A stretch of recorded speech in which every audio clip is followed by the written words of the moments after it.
আসসালামু আলাইকুম। আমি আজকে আপনাদের দেখাবো ইন্ডিয়ান মেডিকেল ভিসা যে করা লাগে তার জন্য আমরা আবেদন করি। আবেদন করার পরে তো অ্যাপয়েন্টমেন্ট ডেট দেয়, তো ডেটে আমরা ফাইলটা কীভাবে সাজিয়ে জমা দিলে আমাদের ভিসাটা কমপ্লিট হয়ে যাবে। তো এটা অনেক স্টেপটা ভালো মতো জানেন না, ওই জন্যে তাদের জন্য ভিডিওটা।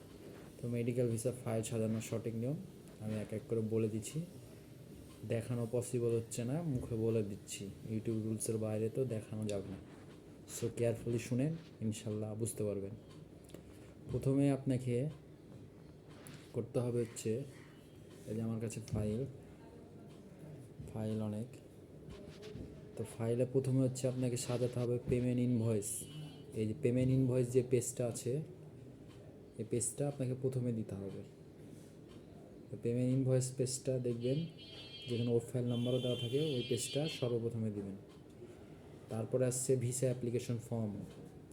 এখানে যে ভিসা অ্যাপ্লিকেশন ফর্ম থাকে, যেটা ভিসা অ্যাপ্লাইয়ের পরে আপনাকে দেওয়া হয়, সেখানে ছবি সংযোজন করবেন ডান সাইডে, দিয়ে নিচে সিগনেচার করবেন, যেটা পাসপোর্টে দেওয়া আছে ওই অনুসারে আপনার সিগনেচার করে ভিসা অ্যাপ্লিকেশন ফর্ম। তার নিচে দিবেন হচ্ছে ওর সাথে ভিসা অ্যাপ্লিকেশনের সময় আর একটা কাগজ দেওয়া হয় যে কোন ডাক্তারকে দেখাবেন, কোন হসপিটালে দেখাবেন, এই ডিটেলস থাকে।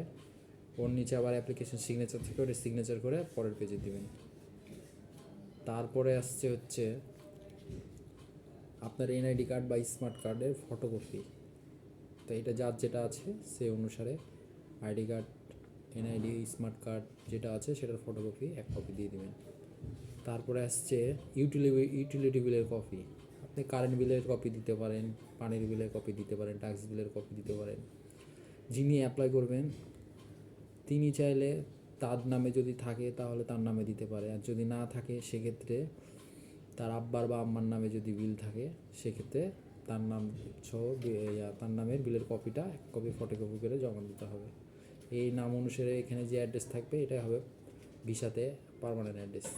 তারপরে আসছে হচ্ছে ব্যাঙ্ক স্টেটমেন্ট। ব্যাঙ্ক স্টেটমেন্ট একটি খুবই গুরুত্বপূর্ণ জিনিস।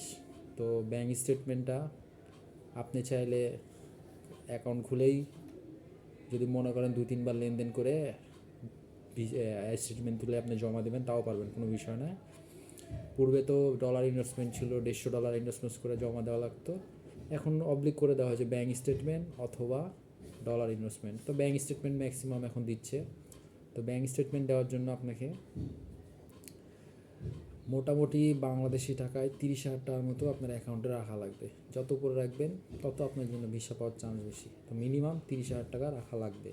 দিয়ে 2-3টা লেনদেন দেখালেন, দিয়ে স্টেটমেন্ট তুলে ভিসার সময় ফাইলের সময় জমা দিয়ে দিলেন। তারপরে আসছে হচ্ছে আপনার চেক বইয়ের ফটোকপি।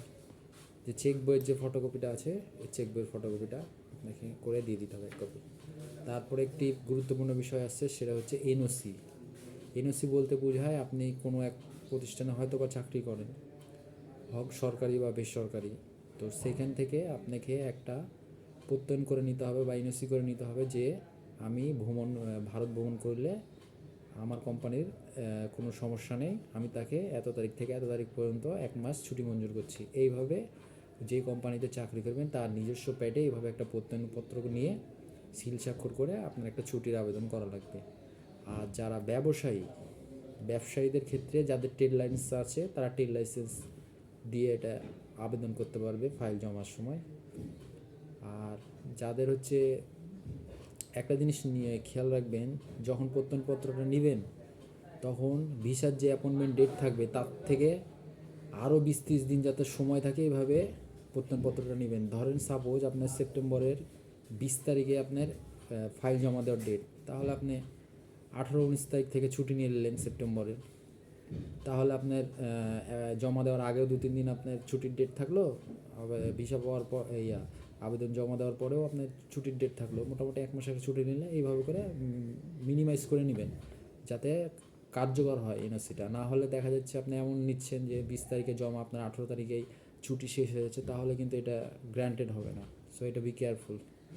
তারপরে আসছে হচ্ছে আপনার মেডিকেল যে অ্যাপয়েন্টমেন্ট লেটার বা ইনভিটেশন লেটার, মানে ভিসা অ্যাপ্লাইয়ের সময় সর্বপ্রথমেই কিন্তু কোন ডাক্তারকে দেখাবেন বা ইন্ডিয়ার কোথায় কোন হসপিটালে দেখাবেন তার জন্য ইন্ডিয়ান হাই কমিশন থেকে একটা ইনভিটেশন লেটার বা ডাক্তারের অ্যাপয়েন্টমেন্ট নেওয়া হয়, সেটা নেওয়ার পরে কিন্তু ভিসার অ্যাপ্লাই করা হয়। সো এই যে কাগজটা থাকবে যে আপনার ইনভিটেশন লেটার ডাক্তারদের ইন্ডিয়া থেকে নেওয়া হয়েছে আপনার কম্পিউটারের মাধ্যমে, সেটা আপনাকে এখানে জমা দিতে হবে। তারপরে আসছেন আপনি বাংলাদেশে এই যাবৎকালে যত ডাক্তারকে দেখেছেন, কী ট্রিটমেন্ট নিয়েছেন, সবগুলোর কাগজপত্র, প্রেসক্রিপশন, রিপোর্ট সবগুলো ফটোকপি করে জমা দিয়ে দেবেন। একটাও মিস করবেন না, যত পুরাতন হবে তত ভালো। এভাবে যতগুলো কপি আছে সব দিয়ে দেবেন, যেভাবে ফটোকপি করে সবগুলো দিয়ে দিবেন। তারপরে আসছে আপনার যে পাসপোর্টের 2 নম্বর এবং 3 নম্বর, এই 2 নম্বর এবং 3 নম্বর পেজে ফটোকপি এটা অ্যাটাচ করবেন।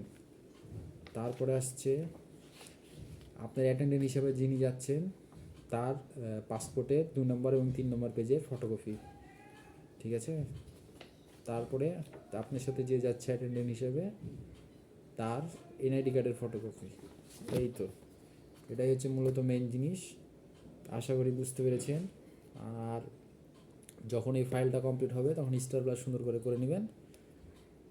আর ছবি তো দেখাই দিলাম, ডান পাশের ছবি একটা লাগবে, আর একটা ছবি 2x2 সাইজের সাদা ব্যাকগ্রাউন্ডের ছবি হওয়া লাগবে।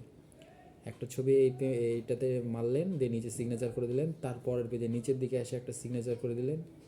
আর এক কপি আপনার থাকলো, ওটা পাসপোর্ট, আপনার যে পাসপোর্ট আছে ওই পাসপোর্ট, ওর ভিতরে এক কপি নিয়ে যেয়ে যখন ফাইল জমা দিবেন এই ফুল কাগজটা পিন আপ করে জমা দিবেন, এর সাথে পাসপোর্টটা জমা দিবেন, আর এক কপি 2x2 সাইজে সাদা ব্যাকগ্রাউন্ডের ছবি জমা দিবেন। তাহলে ইনশাল্লাহ আপনার ভিসা মোটামুটি কমপ্লিট হয়ে যাবে। আশা করি ভিডিওটি বুঝতে পারলে ধন্যবাদ। এরপরে আর কোনো সমস্যা হওয়ার কথা না। তো এইভাবে ফাইল জমা দেবেন, ইনশাল্লাহ আপনাদের ভিসা হয়ে যাবে। ধন্যবাদ। আসসালামু আলাইকুম।